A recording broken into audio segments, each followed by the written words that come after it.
Hello, listeners, and welcome back to the Digestible Podcast. Happy 2026. I am here, Stacy, one of your co-hosts, along with my sister Melissa, and we like to bring you all the health and wellness information you need in an amount of time that your busy day can handle. And we make it easily digestible. Missy, who do we have today? Today we have Ashley Koff, long awaited. We are so excited to have her. Woohoo!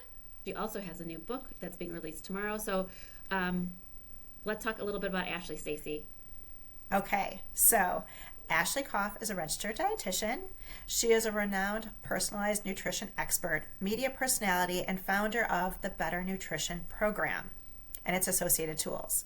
She is known for her better, not perfect philosophy and her focus on functional medicine to achieve optimal health through individualized nutrition strategy. She has over 25 years of experience and works with celebrities, corporations, national media, and serves on faculty at UC Irvine.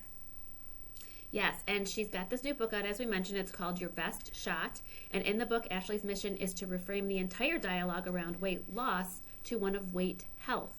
Which we love. Yes, she breaks down how to assess hormone function, pinpoint suboptimal patterns, understand contributors, and use targeted, better, not perfect, nutrition and lifestyle strategies, clear with tools to cut through the noise and fight infobesity along the way. And yes, she does address GLP-1s, which is really helpful. Your Best Shot comes out this week. Yes, Tuesday, January 6th, 2026. And you can find her book on Amazon. It was published by HarperCollins, so you can go to their website. But definitely go out and get this book. It was awesome because it wasn't just about information. It was also had an operator's manual for your health. Oh my gosh, I love the operator's manual. Yeah, it was great. Everyone needs to read it. I hate to say this, but I'm a hose. I'm not a sponge. I'm working on it. And just as a warning, listeners, we value your time. This is a little bit longer of an interview. We had trouble editing it down. But it was so necessary. So break it up if you have to, but you're going to want to hear it all. Yes, absolutely. Enjoy. Ashley, welcome to the podcast. We are so excited to have you here. We were so lucky to meet Ashley and listen to her speak at the PLMI conference this summer. And in those moments of listening to her talk, we were like dying to have you. So thank you for being here with us. Oh my gosh, you guys, thank you for having this opportunity. I love it. I love the podcast. I've just been waiting. I'm like, let's do it closer to the book, you know? Yeah, great. Yes. And in the book is released on January 6th. Yeah. And Stacey and I got a chance to have a sneak peek at it so we could talk about it with you today. And it's just, so helpful. If someone really wants to make a change in 2026, it's like a guide and it helps you like really understand things in a way that we really haven't had an opportunity to yet, as far as how our body works and how there's so much more into it than just what we're putting in our bodies, what we're eating, and exercise. So Ashley, your book emphasizes weight health as fundamentally part of an ecosystem. So not weight management, but weight health, which I love. It's not a number on a scale. What was the moment in your health journey when you realized that it was digestion and not dieting that was the missing link? Yeah. Oh, thank you for that. Gosh. Okay. So this goes back to probably in utero, but definitely like from the time that I was born, I had a belly and the belly was so cute. You know, I was such a cute kid. And then like around 8, unfortunately, society was like, you might be cute, you might be smart, you might have these other things, but a belly's no longer like good. And it was, teasing me for being fat. And then making recommendations because I was fat and treating me differently because of that, to where I treated myself differently, and I really I kind of led like a dual life, externally I was like, oh, I'm fun, happy, cute, and then you're like inside. But what's really interesting is that whole time, all along the way, society also told me that I was healthy. So I was the one that would like go to the doctor and be like, really, the only thing that, she needs to deal with is that belly, on that part. And it was a diet society. So then it was, so the way that you do that is you diet. And so I'm at 52 now. And so that time frame was, the 80s. And it was Weight Watchers where, my mom would drop me off. And by the way, my parents, this was never their agenda. I sometimes even wonder, like, should it have been more their agenda? But I really appreciate that, especially without tools, they were thinking, like, we're not going to treat her any differently than her brothers. And we're not going to, treat her like she has something wrong with her. But when it became an issue for me, it was like, okay. So they would drop me off at, Weight Watchers. I'd go in and you either get like a applauded and hugged because the number on the scale went down, or you get like just discarded, literally. Like, okay, well, maybe next week, and God forbid you actually like gained weight, right? So, you go through that, you order like Jenny Craig. I didn't feel full after like one Jenny Craig meal, so I'd eat 2 Jenny Craig meals, or, whatever. Like all of these things I would try. And it got pretty bad in college, where I was exposed for the first time. I'm sure they existed in Columbus, Ohio, but I felt like going to college, because you didn't live with people, you didn't see what their behaviors were. And so it exposed me to true eating disorders. And I tried laxatives, I tried binging and purging, I tried exercise binging, a lot of things that did not. I tried alcohol binging, like a lot of things that didn't, do better for me. So where the rubber met the road was, I really felt like I was trying everything from a traditional, like I grew up in a medical family, so I would go see doctors. I would ask them questions. If you have, bad periods, I was on birth control. If you have bad skin issues, you get put on Accutane. And I finally had a doctor just say to me, like, I think you just need therapy. And I was like, also a good choice. Like, I like that. I appreciated that recommendation, but it really didn't help my belly. Like, it made me help me maybe feel better about it. So I did what no one else does, but what people do in different ways, hanging upside down in a yoga class. I was a 20-year-old. I just want us to think about this. It was 1996. I was 20, 1996, 97, in New York City. Yoga was now a thing. I was a Jiva Mukti, hanging upside down, and I was a macrobiotic vegan, like, who didn't drink alcohol as a 20-year-old living in New York City. Like, I was like nothing anybody knew what to do with, but I was trying all of these things. And she said to me, I know what your issue is. Come over to my house. I'm a healer. Come over to my apartment. Pricked my finger. Sure, it was a Fisher-Price microscope. Look at my blood. And was like, you have a worm, and she diagnosed this worm. And, it sounds nuts when we talk about it today, right? It sounds like today we have easier ways to diagnose worms, like if somebody has a parasite, or whatever. But right. No, like, but when you've been told nothing is wrong, like, and you can't figure out like what the thing is, when it tells you it's like something, like if somebody said there was an alien from this different planet that just had, like, I'd watched V it was a TV show when I was a kid. I'm like, maybe I have an alien in my belly. And so she told me to kill the worm, I had to drink goat's milk for 7 days. And I did. I went and found goat's milk. I did. And I actually felt amazing for 7 days. Spoiler alert, goat's milk is not the cure for anything. But it did help me in that time period. Like, my belly was flat. I felt like, and she told me to look at my poop. My poop looked like I was pooping out a worm, like all this different stuff. And so I was like, oh my God, this is working. Like, maybe I'm just meant to have goat's milk for the rest of my life. Maybe I'm part goat. Like, I don't know. But when it didn't work, like 3 days later, when my belly was bloated and I was back at yoga, I did what anyone does when you're like, really, it's one thing to invest your time and your money. It's another to invest your hope. And at that moment, I was like, all right, I'm just going to go drink. I'm really funny. I'm going to be a fat comedian. Like, I mean, literally this was like, I'm like, this is what's happening. Like, I'm done with trying to be anything other than skinny, which by the way is actually great. Like, I'm glad I, had that life awakening. Didn't need to go get drunk, but I got annihilated in a bar. We're chanting, kill the worm. Like, I tell this whole story. And this lovely gentleman who was sitting in there, who happened to be eating a burger because it was his lunchtime, said to me, I actually think I can help you. And first he actually said to me, have you ever taken antibiotics? And I was like, are you kidding? I freebase them. Like, I had a kid, I had ear infections. Child of the 80s. Yeah, Yep. I was like, I mean, I had an ear infection, throat infection like every month, and he's like, Right. yeah. So first I wasn't going to invest any hope. And he said, look, your insurance, just come see me. And so I went and saw him, and he changed my life. Like, he changed my life. He enabled me to change millions of other people's lives. He said to me, it is not what you're eating or not eating. It's that your body doesn't have, and specifically your digestion doesn't have what it needs to run better. And then I was like, what are you actually talking about, Willis? Like, I'm just like, what? Like, I don't even. And he's like, those antibiotics from the get-go were destroying your microbiome, and at the time we didn't even have bifidobacteria. We just had lactobacillus. He's like, let's get you started on a probiotic. He's like, just keep eating whatever you're eating. He's like, I'd stay off the alcohol.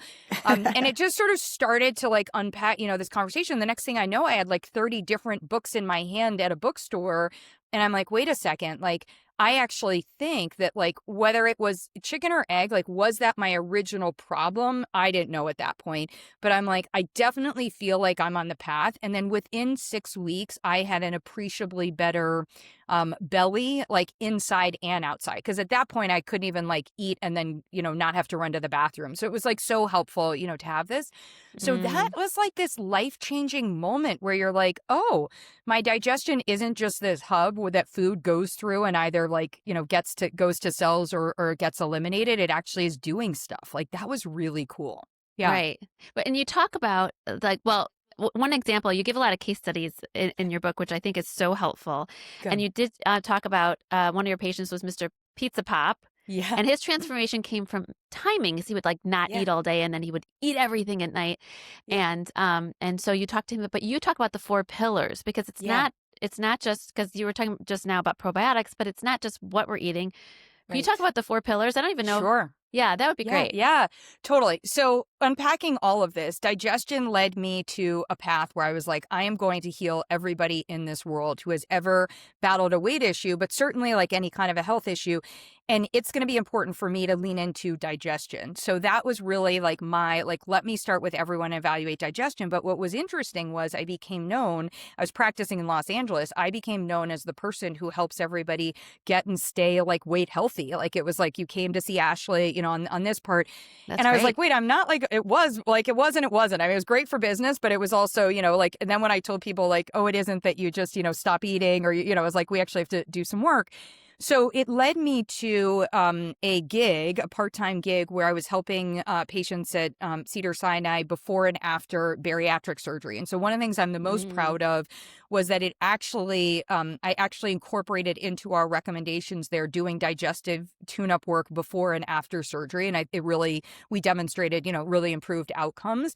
But one of the things that happened to me when I saw my first bariatric patient was I was like, this is crazy. Like there's a shift in their brain and like their blood sugar. Like, I'm like, what is going on? Like, I know we've changed the size of the stomach and I had like all these thoughts in my head about the digestive part. And he said, like kind of flippantly, like, oh, well, we've adjusted their incretin hormones. We get those incretin hormones back to working. And I'm like, what is an incretin hormone? Well, hello, everyone. Things that none of us have ever learned, including most physicians, most dietitians, et cetera.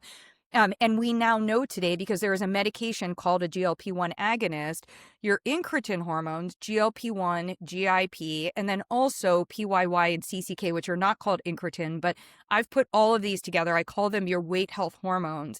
They're in the lining of the digestive tract. And so when those are suboptimally functioning, you're not going to be able to achieve weight health. Why is that important? Because when we insult and injure the lining of our digestive tract, or when our digestion is off, we are going to be then impairing their function. So that brings me to Mr. Pizza Pop. So well before there was ever a GLP-1 agonist, and we were starting to have this incretin conversation. I was seeing patients, and he was a donor to Cedars-Sinai who as they presented to me, he has failed every single diet under the sun. Like, and they were like, he's a failure. Like that was the wording, right? He's a failure. I'm like, no person is a failure. Like, let's change that. The doctor actually said to me, you're not going to be able to do this. He needs to lose 50 pounds in order to be eligible for bariatric surgery. And right now, like all the guy does, and he was like so negative, all the guy does is like sit around at home drinking diet soda, and he eats a pizza like every day. And I was like, okay. And in my head, I'm thinking I can work with this. And they're like thinking like there's no chance. So I go to his house, and he is like every one of us, like anyone who has ever battled their external weight and felt like society views you as a non-compliant, like just sloth, like, and he's like, and he was really funny, and he's super, super successful. I mean, we all know his movies, we all know, like all this stuff. And so he's like, I am like, I'm that sloth that they all think that I am. Like, I just sit around. He's like, but the difference is I'm not like sitting around and eating all day. And when I asked him to unpack this, he started to tell me, he's like, look, I failed on diets, and he just went through the list. I don't know if you guys know this, but to be allowed for bariatric surgery, you also have to demonstrate that you're a failure. Like that's part of what the insurance requires. So I had to take a list, and I had to be like, you failed at this diet, you failed. I mean, it's so grossly problematic from a societal standpoint. We Yeah. won't get into that. But That's so I'm sad. doing the checklist for him. So sad. And he's like, the rice diet. I did that. He's like, don't eat it all for 30 days. I did that. He's like, I only had this, like, it was a liquid beverage, like just have those. He's like, I've tried, being really low caloric. And because I failed at that, they told me, they were like, you have to get in at least 1,200 calories. He's like, so I figured out that a whatever size cheese pizza from Mozza, which if you've never had Mozza's pizza in Los Angeles, it's amazing. It's so delicious, incredible. He was like, such good quality ingredients. He's like, so, he's like, I like good tasting stuff. He's like, I'm not going to have junk. And he's like, so I figured out that I could get in those 1,200 calories. He's like, and what I try to do is just not eat all day. And then I get that pizza and I have somebody bring it here because I'm not going out and I'm not dealing with all the looks and, that stuff. And then I basically start eating it like in the late afternoon, on that part. And he's like, and I have diet soda the rest of the day because I'm trying to, like, the caffeine helps me, et cetera. So I was like, okay. So then I asked him about his digestion. He's like, oh, it's horrible. He's like, I have this issue, et cetera. Sure. So we turned around and I was like, all right, so here's your plan. And he's like, I don't think he's like, this isn't going to work. And I said, okay, but like, are you just willing? I was like, are you willing? He's like, well, if it's not too much of a lift, I'm willing. And I was like, all right, I'd like you to take a probiotic and I'd like to add some glutamine. I was like, I think magnesium will help you poop. So like, maybe we can do that at night, right? So he's like, okay, I can handle that. And I said, the second thing is I want to get you off of diet soda. I was like, in my head, I had always had this supposition that diet soda had to be a problem for the microbiome. But the only reason I was doing it is once he was approved for surgery, you can't have bubbles. And I just try to get everybody to stop having the bubbles. So we go through all of this. And then I said to him, take that pizza and order it the day before and then just heat it up. And within about 2 hours of waking, have 3 slices of pizza every 3 hours. And he's like, wait, you're crazy. He's like, you want me to be on this like Mr. Pizza no pop diet? And I was like, well, let's call it Mr. Pizza Pop. Like it just kind of became a thing, right? And I was like, okay. So we ended up doing that. And he was like nice about, well, you're crazy. The doctors, I got like text messages. I literally got called out in the lunchroom at Cedars-Sinai. They pointed at me and they were like, that dietitian's master plan for this guy. Well, wait till you hear what I made them do. They're like, the master plan is that, he has to, he gets to keep his pizza. He eats pizza all day long, but oh no, he can't have diet soda, as they're drinking diet soda. And I was like, okay. So within 6 weeks, actually sooner than 6 weeks, he called me and he was actually having, we knew that he was on too much blood sugar medication. I said, let's call the doctor. And he hadn't gone on a scale because he didn't have a big enough scale at home. So what we ended up finding out was, when he went in for his weigh-in, he had lost 51 pounds and he had almost normalized his blood sugar. So like almost didn't need to be on blood sugar medication, right? So on the Mr. Pizza. So when somebody says to me, can you be weight healthy without the shot? I'm like, absolutely. I was like, I do think that there are things. And he then had bariatric surgery and, there was a whole plan and we had to do a lot of work to repair his body to, and to optimize his health, et cetera. I subsequently got 12 pizzas. They sent me Domino's. I was like, you should at least send me Mozza, but they sent to the front of my door at the office, like they delivered pizza. They were like, oh nice God. work. Yeah. I made them to apologize to me publicly in the lunchroom also on that part. So for all the dietitians, the doctors out there, long story for everyone listening, but the key thing in there, the pillars side of it was, we have to understand from a nutrition standpoint that it's not about just the amount that you're eating, but the amount matters. So your quantity, your quality does matter. There's a big difference between a Domino's pizza and a Mozza pizza and what my body gets and what it's using, on that part. And then the timing part was by spacing this out, he was giving his body fuel regularly throughout the day and he wasn't having too much at one time, so that was better. So his blood sugar didn't spike as high, so right? His blood sugar it didn't spike at all. It was like, oh, I like this. And now because his digestion was doing better, he could also absorb it, and was on that part. And then the other piece of it was the balance of nutrients. So he was getting carbohydrates, protein, and fat, and I didn't really need to adjust that much, in terms of it. And again, longer term, there are optimizations, but when we look at those 4 pillars, and in writing the book, I found, it's the same thing for our lifestyle choices.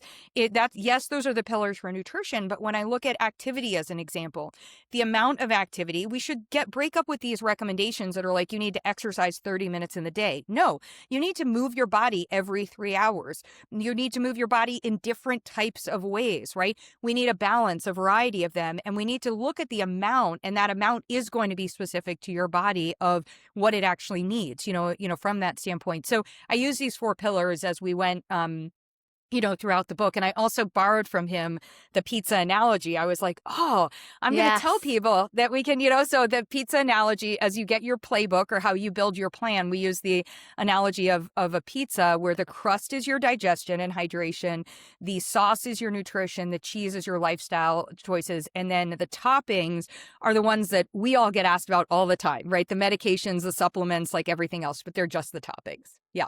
I love that analogy because I'm a pizza fanatic. And I Yeah, love she's that. a There you go. pizza addict. Perfect. Yeah. So, since you use this very creative approach Yeah. to looking at your patients and determining how you can help them work within their own lifestyle need, how do you determine when you need a bariatric surgery, Ozempic shot, supplements? Where do you start and how do you make those Great. decisions?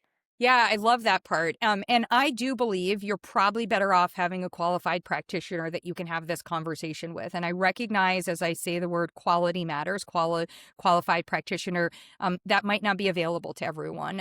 I founded a company, the Better Nutrition Program, to make that accessible. I also, for anyone who orders the book, made our coaches accessible as somebody that human coaches you can message with, on that part. So we're trying to fill gaps of, That's great. where insurance and society isn't, making that as accessible. But when we're evaluating that, I think where the rubber meets the road with supplements, we'll start there because I feel like anyone everywhere is taking some version of a supplement. Number one, I'm going to look at your nutrition as your total nutrition. So it's your food plus supplements. And when we look at your food, we also have to look at if your food has fortifications in there, we have to recognize that you're actually supplementing. Any of those added ingredients are supplements. They just happen to be coming by way of your food. So in there, we have to look at the quality and we have to look at the total nutrition and the impact. So I've seen where people are maybe taking like a B vitamin, maybe they've been recommended a methylfolate or a methylcobalamin because they've said, oh, instead of folic acid, you need folate, but that methyl form is going to be better for your body. But then nobody has gone and looked at their protein powder or even their nutritional yeast and seen there that there's folic acid that's in there, right? So we look at that, we go in and we do that and look at that in totality and work on optimizing it. So your supplements are designed to prevent or fill gaps in that total nutrition. There's a third category where they're also designed from a therapeutic space. So therapeutically, we may be stepping in and using them because we're not using a medication, or we may be using them because if you're on a medication like a statin, it's interfering with coenzyme Q10 formation. So I need to make sure that you have that coenzyme Q10 so that you don't end up at a deficit, and that's where we would be using it, therapeutically. So when we look at that, that whole space, that's how we would evaluate supplements. Now, what's interesting is I get asked the question, well, which supplements are like Ozempic? And I'm like, okay, so first of all, there's none. There's no supplement and there's nothing in the human body that works like Ozempic. Ozempic is a biosimilar hormone replacement therapy for two of your weight health hormones, or one in the case of Ozempic. Tirzepatide would be two of them. So GLP-1 and GIP are two of your own hormones. And in a synthetic version, they figured out how to make a version, but our own only stay on for 2 to 5 minutes. The ones that you take stay on for 24 hours a day for 7 days a week. So they're biosimilar, they're not bioidentical. And that's like Right. if you were to take testosterone or estrogen or whatever, those are bioidentical. This is biosimilar. That dissimilarity is where we have to look for pros and considerations. So when I'm wondering, do you need a medication? Do you need hormone replacement therapy? I'm taking you through the assessment. I'm doing that as the clinician, or you come to me having done the free assessment that we have online or that's in the book. And I'm saying, what I'm seeing here is suboptimal dysfunction or suboptimal delayed of your own hormones. And I feel like for you, and we'll have the conversation, budget wise and other things, this might be a good tool for us to use to help us as we're trying to do all the other things. And that's going to be, how we would evaluate that. And the same with the surgery. Like we may have said, for you in particular, for where your body is today, the surgery may be our best option to create the kind of change that we can then work on ongoing optimization around. How do we shift and help your body work? So that's how I'd look at the medications and surgery. And it's also, when we get into the supplement place, there's really just two categories. There's one which is anything that you take that helps to optimally resource your body and doesn't have any deductions, like doesn't negatively do anything, that's going to be a weight health optimizer, and that's going to be great. That could be like a B vitamin, or that could be a, just kind of like anything, like making sure we have optimal levels of iron or fatty acids. When we get over to the weight health hormone optimizers, we have in there supplements that there's no nature's Ozempic, but there are some of them, like things like Akkermansia, Clostridium, and Bifidobacteria, that the body, like Akkermansia mucinophilia, goes in and chews up mucin, which is in the lining of the digestive tract. And the process of that turnover is helping to promote the L cell's ability to deploy, to get the signals and to deploy your weight health, a couple of your weight health hormones. So it's going to be really like required in there, and it eats polyphenols. So we need to like get, those in. And if the lining of your digestive tract is leaky, it's not going to be able to thrive, and other things are going to be an issue. So glutamine might be important, right? So those are ones that we talk about as weight health hormone optimizers, because they're optimizing your own endogenous hormone and the system around it. And there's one final category, which we would call activators. And I'm not comfortable with where, at the time of this recording, I haven't seen where the research plays out enough. But there's a yeast that has been engineered in a lab to be similar to our weight health hormone. So that there's that one that's out there. There's a marasate, which is a hops from New Zealand. There's an extract of that, and it increases your weight health production of weight health hormone production of several of them, GLP-1, 1 and 2, PYY, for about 4 hours. So it's going to give us an extended.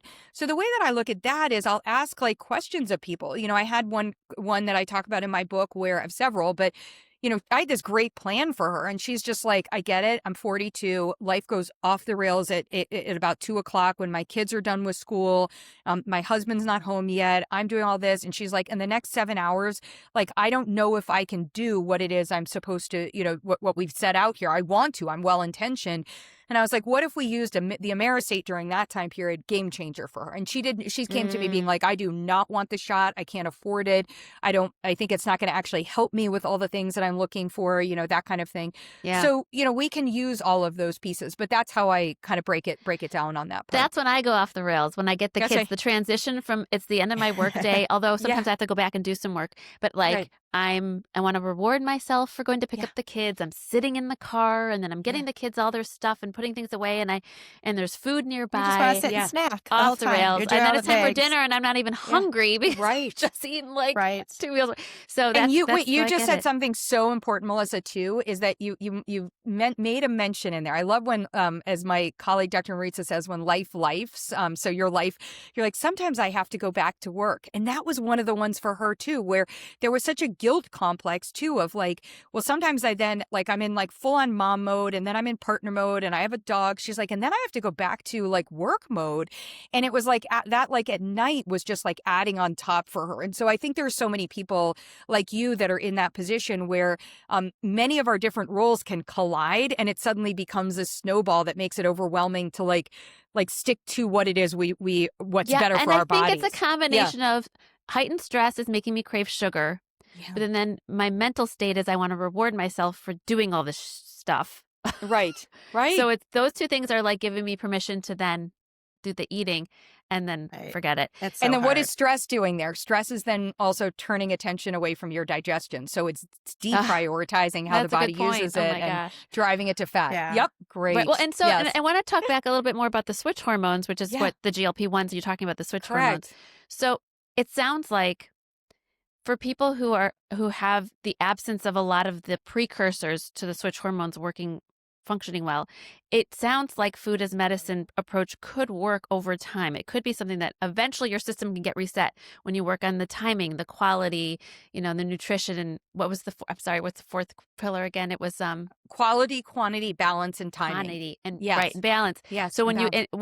when you restore those pillars, your body still needs that time, but those GLP-1s or the other types of GIP, surgeries, PYY. It's sort of or like the bariatric. Yep. the bariatric, it'll get your body there a little faster so that maybe you could see some results, or even like for health reasons, if it's more urgent that you get those results, those things tend to sound like hasten that journey there, but you still have to do those 4 pillars. So you can either, Yes.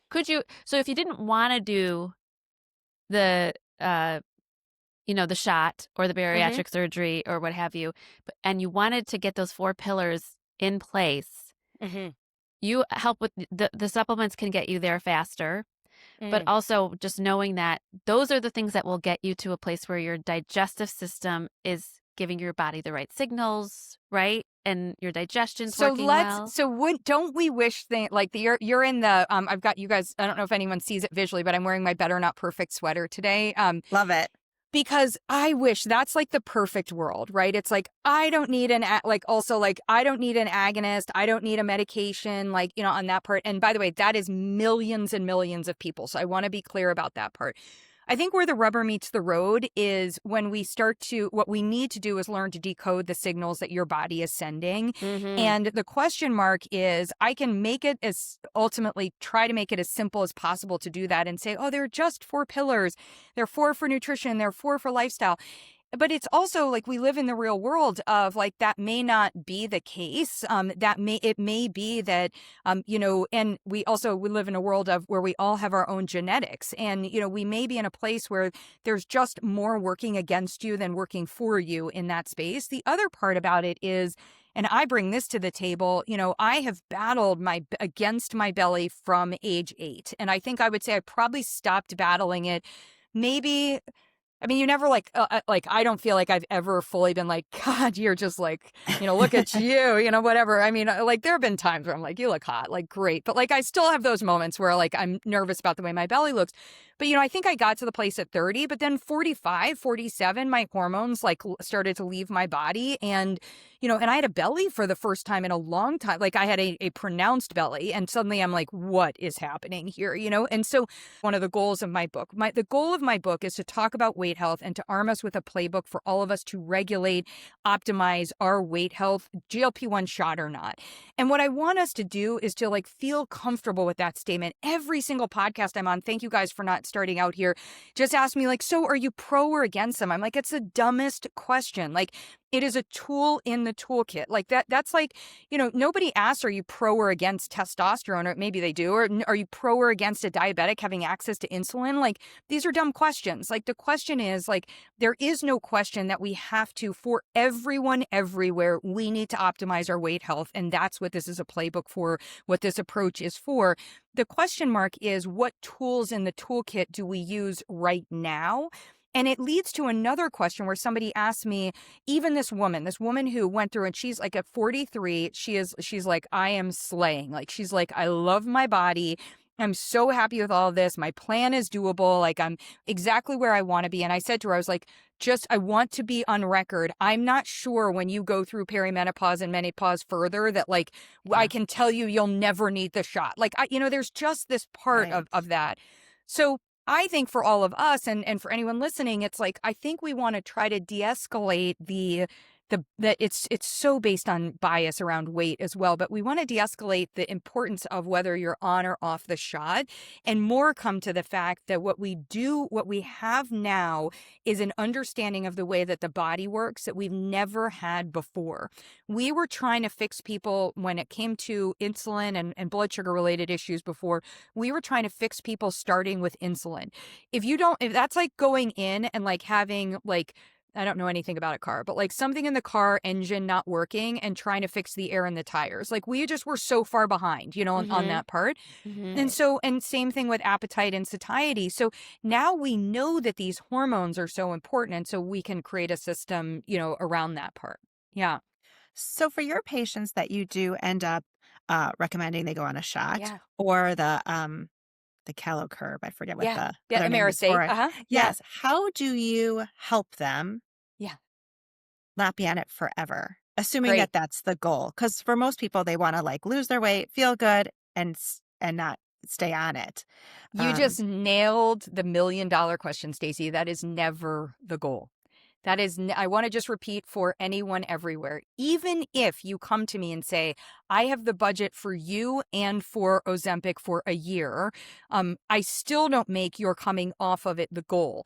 I will often, if I know that, and by the way, we have a budgeting conversation up front, whether it's going to be a calo curve, whether it's going to be an Ozempic, whether it's, it's my services, unfortunately. I wish insurance, paid for this. They don't pay unless you already have things that I don't agree with the diagnosis, like obesity and diabetes, like, they typically don't pay for, seeing us preventatively.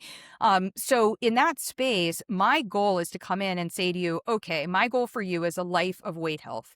So I want you from this day forward to be weight healthy for as long as possible. I can't wanna promise pause that's for going to be 1 all second. everywhere. Yeah. Really quick. When you started talking at the conference about weight health, my mind was blown.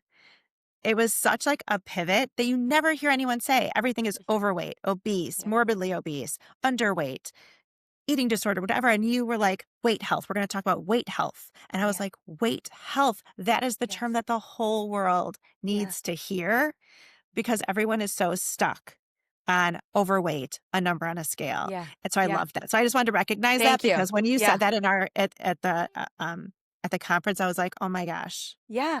Like it That's makes me, amazing. like I cry. Like I literally, like I get teary. Yeah. I get Period. teary. Thank you for getting teary, because we are the products of a weight or health society. Like it was always for me. I was always had a weight issue, and yet I was deemed healthy. I was not healthy. I was not physically healthy, and then I became not mentally healthy. And like that, like you would lose me. Like if somebody didn't stop in a bar and ask me, have you ever been on an antibiotic?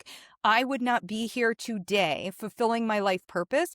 I actually don't know if I would be here. Like I was really like risky behavior. You can think like, oh, yay, like macrobiotic vegan doing yoga. But the flip side of it was not a healthy space, and not a healthy space for my brain and my mental energy. So when we talk about weight health, I also will talk to our colleagues for a moment in case any dietitians are listening. But, those that are out there saying like health at every size, like we should just champion health at every size. Like, I understand your point. I understand that we're trying to break up with a society that judges your health based on your size. Yes, I'm all for that. But let's actually call it that. I want to understand, are you healthy at your size? That's the question that we're asking. And I specifically want to understand weight health. And what is weight health? Weight health is saying that your weight, not the total number, but your weight composition, your bone, your muscle, your fat, the quantity, the quality, the location. You'll notice a theme here, right? Like what our body is comprised of is a key performance indicator for your overall health. We cannot dismiss that. When I have somebody who has been underweight or a healthy weight their whole life, who now has a little bit of belly weight and gets dismissed and they've said to me, like, should I be on Ozempic? And you know what my answer is? I'm not sure. Let's have a conversation. And doctors have looked at me and been like, but they're a BMI of 21. And I was like, okay, thanks. The Stone Age called. BMI is like so not helpful on for anything, like on that part. I wish it was a Stone Age, but The world does not know that. But that's me. No, And that's me. Actually, my yes. whole life I was thin, and everyone's like, you're Yeah. so skinny. I'm like, Yeah. You know what Mark Hyman calls it? I think it's Skinny fat, tofu. they'll say, or tofu, right? Okay, yeah, thin on the outside, fat on the inside. Yes. I knew because my digestion was never good. Yes, I knew yes. I wasn't optimal health, and people would have been ignoring the signs until it was to the point where who knows. And so, Yes. and now, of course, now I've had children and I'm going through perimenopause, and so of course now I'm putting on that weight. But you're right. It's about health. It should not be about the weight, the number. It is. Yeah. It is. Yeah. And that's why I was just talking to someone about, like, yay, this administration is, and this is a true yay. Like, I am happy to try to make, these medications more accessible from a cost standpoint. Because first of all, I don't care how much money you have. You shouldn't be paying more money than you need to for a pharmaceutical, and it shouldn't be accessible only to people who can afford it from a high, price point. So I like that part. But if you're not doing the health part of weight health, then that's a problem. And so from an administration standpoint, if anyone's listening, we got to do the weight health side. Like, I don't know why I do know why, because it's pharma and it's not surgery, but, the insurance companies mandate for bariatric surgery that you see a dietitian, even if it is to do that checklist. At least I got to see somebody. Why aren't we mandating that? Like that, why aren't we mandating, and why, if you're Hers and Hims and Rose and Noom and like all these others, Midi's different because they're selling practitioner services. But if you're selling somebody on something to help you in this space, and you're creating access, which I'm really happy about, for, to something that could be helpful for someone, but you're not creating access for me. Like, what are you doing? Like that, like, why isn't someone getting to see me and get to be able to do that work? And that is why I wrote my book. Cause I was like, gosh, at minimum, I hope somebody can spend $30 or, quite honestly, get it from the library, like I'm hoping, like on that part. So I think in that space to come back to, thank you for, I think on the weight health piece of it, if anyone comes to see me, like, and by the way, the perfect world, somebody comes to see me and is like, I'm evaluating my options. That's never. They hear me on a podcast like this and are like, I have been on Ozempic for 6 months now. I haven't had a poop in 3 weeks. My hair is falling out. I am worried about muscle loss. You can pry this from my dying hands, but yet my insurance is taking me off of it. Like all of these different things, or they're calorie curious and they want to know, or they're like, I tried it, but it didn't work for me. And I'm like, okay, there is no it. There is nothing that is a solution other than a personalized plan that incorporates the right tools for you. And I don't even know that until I start working with you. And then we get to see that this is what your body is responding to. So I think that would be the answer. I have those really hard conversations. I will say the letters after my name, the RD, become very important in that part. Whatever you want to think of as a dietitian, and I know not all dietitians are trained the same way, so I want to acknowledge that part. But I do not believe that weight health belongs in the world of doctors. I am very nervous about the doctor approach to scripting and even diagnosis. And there are other GLP-1 books that are out there by doctors. And they're like, I'm sharing the playbook that I share with all of my patients. And I'm like, okay, that is a playbook for mass recommendations. You still need my playbook for personalizing them, because at the end of the day, more protein is not the answer for everyone. And for most of us, more exercise, more strength training, more fiber. Like, we can't just make this prescriptive. We have to make it personalized. And I think that's really where the rubber meets the road. That's what I think so great about your book. You give these case studies of all very different people that had different things that weren't working, different things that did work for them.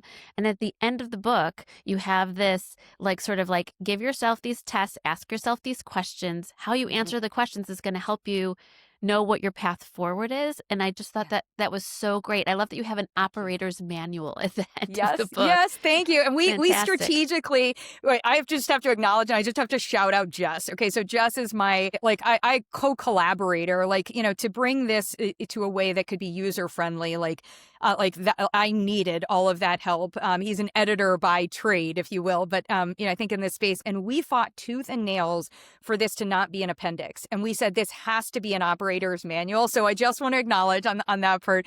And the second part of that is, it's also why, even after doing all of that from a book standpoint, there is a QR code. You click on that QR code, you come over and you say, yes, I want, and you come into an EMR. You come into into what we use, HIPAA compliant service, so that you can ask health coaches questions to make sure that, as you're moving through this. Now, remember, they're not diagnosing. That's not the job of a dietitian or a health coach. And they're also not making recommendations to you, but they're helping you take that information and help you get to the place that you need to get to. And this is my, if the government isn't going to do it, and if healthcare isn't going to do it, and insurance is going to be a problem or whatever, I am coming in and I'm upending all of you and I'm offering Ashley's going to do it. Okay, one of my favorite parts of the book too, in addition to the operating manual, is the shit to unlearn. Yeah.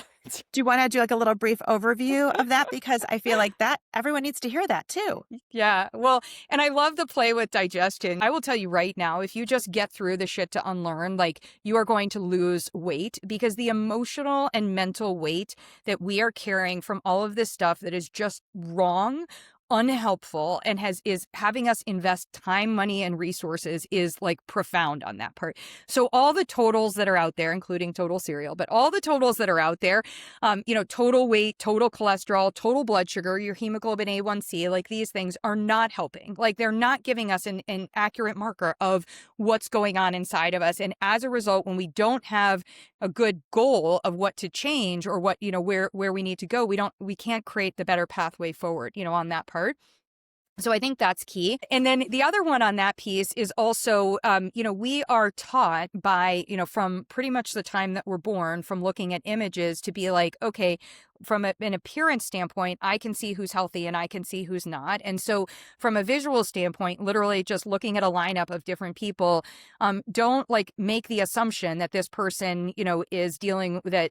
Don't make the assumption about yourself. Don't high five yourself for being skinny and fitting in your skinny jeans and being I don't need to see my doctor, like to your point, Melissa, on that part. And at the same time, don't make the assumption that somebody who is in a larger body now, larger than you or larger than, I don't even know what the ER is on that part, but larger is less healthy than you. Like, that's just like, it's so, on this part, we have to, get in there. And some of the ones that are just so dumb, like these, like when you look at any package out there and it shows you like your percent daily value of minerals or things, they're all based off of what were our RDAs and now our DRIs. And the RDAs are just an easier acronym for me to make fun of. And so they were called our recommended dietary allowances. I call them really dumb amounts. And I remember like, that. That was fantastic right? in Like, that it's just presentation. like, Really oh dumb my amounts. gosh, like when you think about it, I just want to pick one of them, magnesium. Like the number that we are still using, the DRI for magnesium is from 1997. Okay. Like we're in a new century. And I will tell you one thing that didn't happen in the 2000s, life did not get significantly, appreciably less stressful. I'm just going to acknowledge that. So that's number one. Number two, there's a gender split. So it makes the assumption that men need, just by gender and weight, men need more magnesium than women. If you've ever had a menstrual cramp, you can throw that out the window because men haven't, and certainly don't have them once a month or, whatever on that part. So our bodies naturally constrict and they need that magnesium, to relax on that part. And so, when we look at this and we look at magnesium in that amount and you're like, this is not a specific amount on that part. And I think that's so important for us to say, like, those amounts were built based on some idea of like a couple of diseases. Like they weren't looking at like, hey, how do we optimally resource the body? The body, when it doesn't have enough magnesium, we don't get to say, could you just use the magnesium that you have to relax my uterus and relax my digestive tract so that I can poop and so that, that my, I don't have cramps. It turns around and says, we're going to just make the heart muscle pump, which, by the way, is a cool idea. Like, I'm glad that it prioritizes that. But, Yes, when we get to things like, losing hair or like energy or other things, the body's kind of like, I don't really care if you have hair on your head. And I certainly don't care if you have as much hair on your head that you had, years ago, or that, it's good texture. And so when we look at nutrients, we need to get to these optimal amounts. And that is also why, for those of you that exist out there, and I know because you've been very vocal and told me, but my colleagues who feel that I as a dietitian am in some way not doing a good job or even am out of scope because I work with supplements and with food and I come both, I'm like, hello, wake up, it's 2026. We have better options, thankfully, for how to design a total nutrition protocol for someone.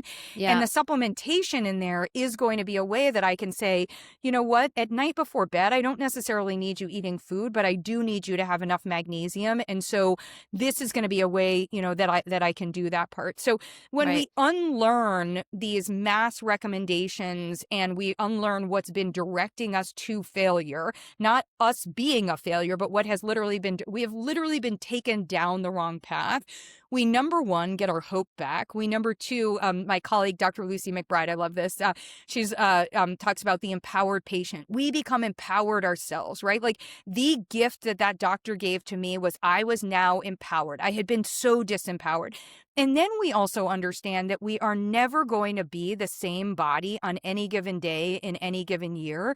And so it actually becomes beholden to us. So a responsibility for us. We have a responsibility to assess our body and then to work on how to optimize it. And I think that's something that feels a lot better rather than feeling like, I'm just like getting online and I'm going like, maybe this will help me. Like, how many maybe this will help me's do we have in our cupboards? Lots. On that. Yeah, yes, we do, right? Lots. Yeah. Yes. And to go back to the point of supplementing with the food, that's why quality is so important, like you mentioned in your pillars. But also, our food systems are not what they were, and so we don't have as much magnesium in like our We leafy need quality greens. food and quality supplements. Yes, so they do need to both be there as part I of it. call it So being a that's qualitarian. I invite anytime anybody Qualitarian. tries to like, they're like, are you a vegetarian? Are you pescatarian? Are you whatever? And I was like, I'm a qualitarian. Like tell that story in the book. And it's like, it's really important, lean into, and it matters because a lot of what we have available to us today looks very similar to what the body, like it recognizes it. It's like, ooh, I'm getting a circle that to fill a hole that's a circle. Great. But when it gets that circle thing and goes to fill that hole, it doesn't activate it. It doesn't have anything in it. It's an empty circle. And you're like, uh-oh, like the body doesn't work well. Yeah.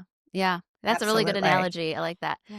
Thanks. I really quick, I just want to touch on something that I loved, and I know it's it's obviously always been an important topic, but people Yeah. I think are more aware now is hydration Oh, and yeah. your comparison Oh. between are you a sponge or are you a hose? Yeah. And people are always talking about hydration. Everyone's got their hydration packs and is trying to stay hydrated.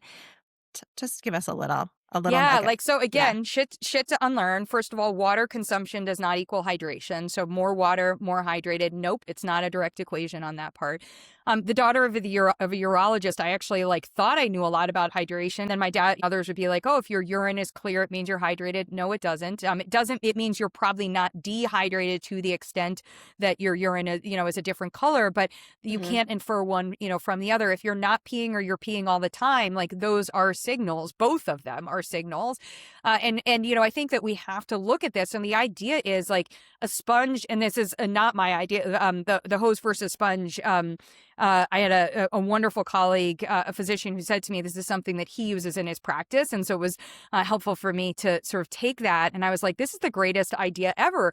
And then I kind of like I nutritionized it, and I was like, okay, like let's come in and do this. So we have a test that you can do. It's very easy. You drink water and you wait to see how long you're going to pee. But I give you some, caveats around that. And then we have to understand that, yes, one part of it, maybe we're drinking water wrong. And that doesn't mean you need an $8 alkaline water. It means that, many of us are slamming a lot of water at one time period, and we're not pit stopping throughout the day to resource our body with water. The other part of it is we're often drinking water in very close proximity to things that are dehydrators. So our dehydration, those dehydrators could be physiologic. So it could be stress, like the intense stress of working out. It could be, intake of sugar. It could be intake of caffeine. For many of us, our coffee is both, so it could be these things. And it doesn't mean you have to give up that other. It just means that we have to recognize it as a dehydrator.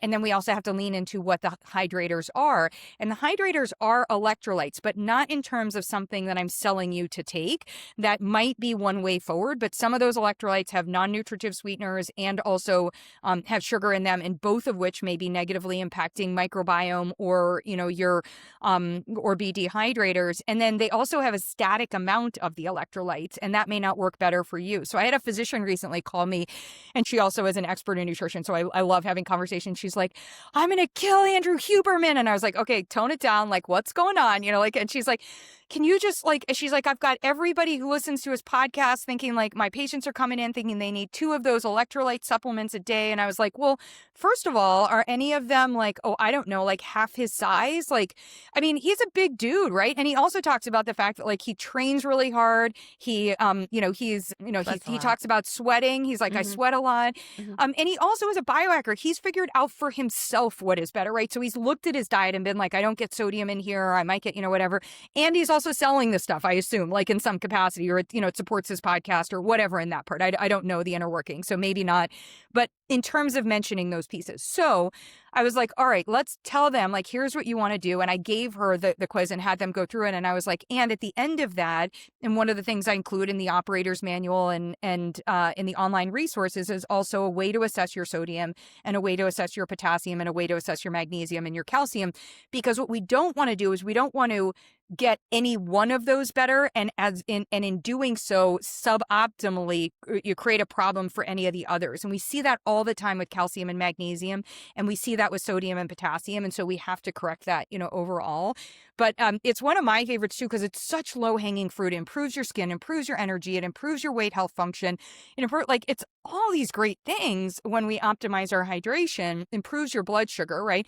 So like all of that can come, like we can get weight healthier, and that's why it's also a part of the crust. I actually include it as part of, when I talk about digestion, I include hydration in the conversation there. Yeah, and I'm definitely a hose. I'm more of a hose than a sponge. So I'm Yeah. I'm trying to work the pit stops into my day. Yes. Yeah. And I definitely want to get that electrolyte, those tested, because Yeah. I've been doing the packets every so often, and I'm like, Right. am I doing this right? I don't know. And sometimes, I mean, look, like they can be such a savior. Like for me with travel, that part is great. Or, I do a lot of speaking. And so it's really important for me. So when you are doing something like this, right? Like I'm on. And so it's like, okay, so my body is experiencing a stress response. And so when I'm off, I need to go in. So that can be so valuable. You just want to look at it in the totality of your day and make sure that you're not throwing like unexpected repeatedly throwing something off, in terms of like maybe you actually need to make sure you're getting in more calcium because you're, as a result, we have less of that,